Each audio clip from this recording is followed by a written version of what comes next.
Telesaúde Bahia, para profissionais de saúde da atenção básica que atuam na Bahia. Olá, pessoal. Meu nome é Suane.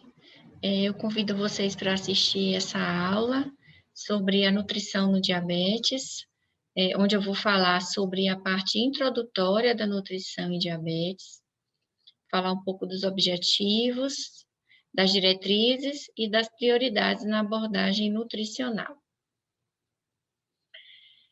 Primeiramente, vamos falar sobre a bibliografia básica, né? Aí onde a gente encontra as diretrizes para o cuidado clínico em diabetes, tanto a parte nutricional quanto a parte de cuidados médicos. Eles são atualizados anualmente pela Associação Americana de Diabetes, na revista Diabetes Care. Geralmente, no início de cada ano, são publicados os guidelines de forma sucinta e de forma mais detalhada nos relatórios de consensos, que são publicados de 5 em 5 anos. A última atualização aconteceu em 2019.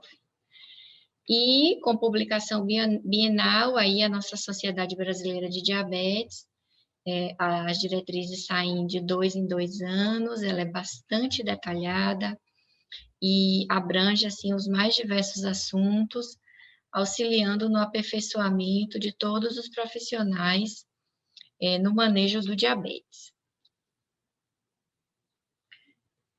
Então, a gente traz aí os objetivos da terapia nutricional, atingir o bom controle glicêmico, da pressão arterial e de lipídios, alcançar e manter a meta de peso corporal, então aí as metas de controle metabólico. A gente sabe que a diminuição de peso reduz a resistência à insulina, principalmente para quem tem diabetes tipo 2. Então, o foco não é glicêmico apenas, porque muitas pessoas com diabetes têm outras comorbidades, como a hipertensão, a síndrome metabólica, a dislipidemia. Então, é importante observar as metas desses parâmetros para evitar complicações crônicas a longo prazo.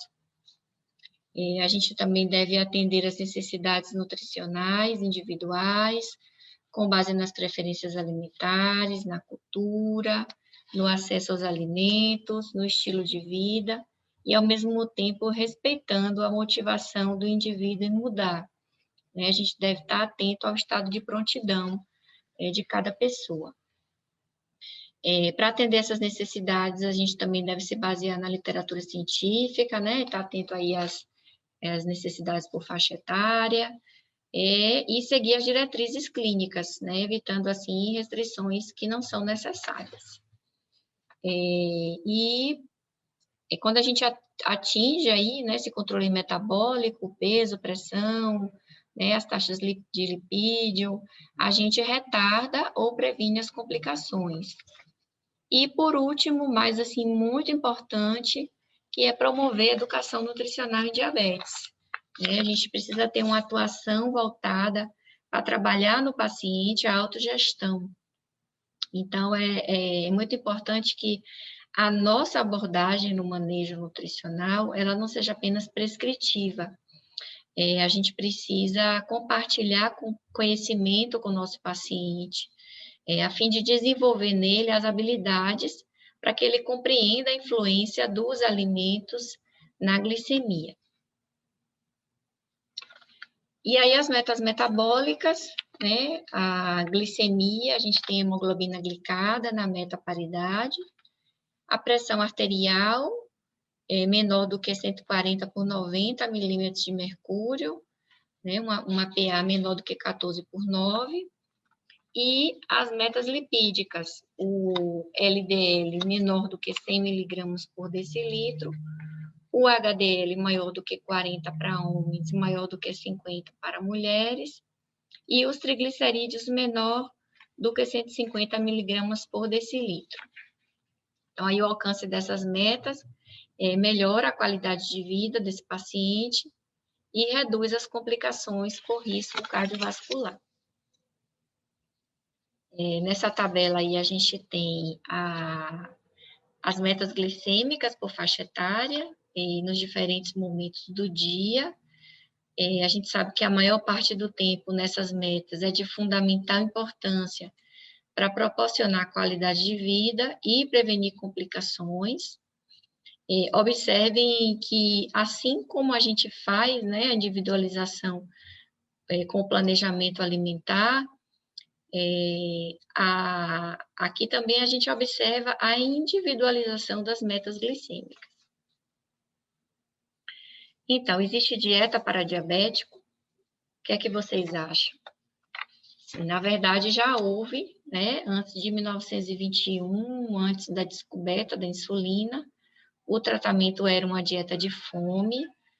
Por muito tempo, acreditou-se na prescrição alimentar realmente restritiva, né, e com exclusão total dos alimentos com sacarose. Embora a gente saiba que realmente é o carboidrato o nutriente que mais influencia nos níveis de glicose pós-prandial, a terapia nutricional atual, ela se concentra no equilíbrio dos macronutrientes para a manutenção do bom controle metabólico. Os estudos, eles mostram que não há proporção ideal aplicável, que, na verdade, a distribuição ela não deve ser diferente para a população em geral que deseja ter uma alimentação saudável. Agora, que essa distribuição, ela deve sim estar ajustada às metas metabólicas de cada indivíduo, né? Respeitando aí as necessidades individuais. Então, a ingestão dietética em pacientes com diabetes, ela segue as recomendações semelhantes para a população geral, considerando todas as faixas etárias, né, conforme a última diretriz da Sociedade Brasileira de Diabetes. Então, ela sugere as faixas de recomendação realmente de acordo com a recomendação de alimentação saudável para a população em geral, que está aí bem de acordo com o nosso guia alimentar para a população brasileira, né? Estabelece aí a composição do plano alimentar, com carboidratos totais em 45% a 60%, não inferiores a 130 gramas por dia. É possível usar padrões alimentares com menor teor de carboidrato para diabetes tipo 2, de forma individualizada e acompanhada por profissional nutricionista. Então, assim, estudos mostram que um menor percentual de carboidrato ele pode gerar melhor controle de glicemia, de perda ponderal, redução nos valores de pressão, de colesterol, mas que restrições mais severas, elas precisam realmente sempre de acompanhamento com um profissional especializado. Dentro desse percentual de carboidratos totais, entra aí a sacarose, né, o açúcar de mesa. A gente sabe que ele tem uma absorção mais rápida, que é um alimento pobre em nutriente. Como a gente fala, é uma caloria vazia, não colabora muito na composição qualitativa do plano alimentar, mas não é proibido. Assim como para a população em geral, né, que não tem diabetes, ninguém deve consumir açúcar de forma indiscriminada. Então, é necessário moderação e controle na ingestão. A gente deve limitar realmente o consumo, aí a sacarose entra com um percentual de 5% a 10% do VET. Então, deve ser realmente uma coisa eventual, em situações especiais, né, não ser nada frequente. Então, por exemplo, numa dieta de 1.800 calorias, aí que atende uma boa parte da população, seria algo em torno de 22 a 45 gramas de carboidrato proveniente de sacarose, né, para um consumo eventual aí na dieta. A frutose, a gente deve ter ela como fonte realmente o consumo das frutas, não se recomenda a adição de frutose nos alimentos para os diabéticos. A fibra alimentar, um mínimo de 14 gramas para 1.000 calorias por dia para quem tem diabetes tipo 1, e de 20 gramas para 1.000 calorias para quem tem diabetes tipo 2. Então, aí, quanto maior a necessidade calórica, maior o consumo de fibra, né? Maior a necessidade de fibra. A gordura total de 20 a 35% do valor energético total, dá preferência para ácidos graxos monoinsaturados e poliinsaturados, limitar os saturados em até 10%. A gente sabe que a gordura, ela ajuda muito no controle da glicemia, diminuindo o índice glicêmico da refeição, né? Quando é uma refeição composta por um carboidrato de uma absorção mais rápida, né? Ele ajuda aí a reduzir a carga glicêmica da refeição. Então, a gente deve estar sempre atento aí para atender esse percentual, fazendo realmente as escolhas. E com relação à isenção de gordura trans, né, a gente deve também estar atento a isso. É uma gordura sintética muito presente nos alimentos industrializados, nos sorvetes, nos chocolates diet. A recomendação de proteína de 15 a 20% do VET, e as vitaminas e os minerais, né, os micronutrientes, eles seguem as recomendações para a população sem diabetes. Então, a terapia nutricional no diabetes, ela é um dos pilares no tratamento do diabetes. Ela é de fundamental importância, tanto na prevenção como no gerenciamento. As evidências científicas demonstram que a intervenção nutricional, através de profissional especialista, tem impacto significativo na redução da hemoglobina glicada, tanto no diabetes tipo 1 como no diabetes tipo 2.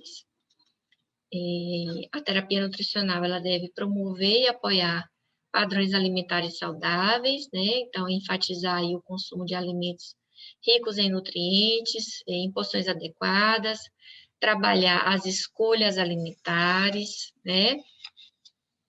As porções, estabelecer um plano alimentar simples, sem restrições exageradas, enfatizar aí o consumo de vegetais com menor teor de amido, o consumo de legumes, das leguminosas, dos alimentos ricos em fibras, né, reduzindo aí o índice glicêmico da refeição, atentar, né, para o paciente consumir sempre os feijões, as lentilhas, ervilha, grão de bico, a soja, dar preferência aos cereais e grãos integrais, evitar os alimentos processados, os refinados, passar para o paciente uma ideia clara do plano alimentar, da lista de substituições, lembrar das boas fontes de gordura, né, que a gente acabou de falar, e que assim como as gorduras, a proteína, quando ela é ingerida junto com o alimento rico em carboidrato, numa mesma refeição,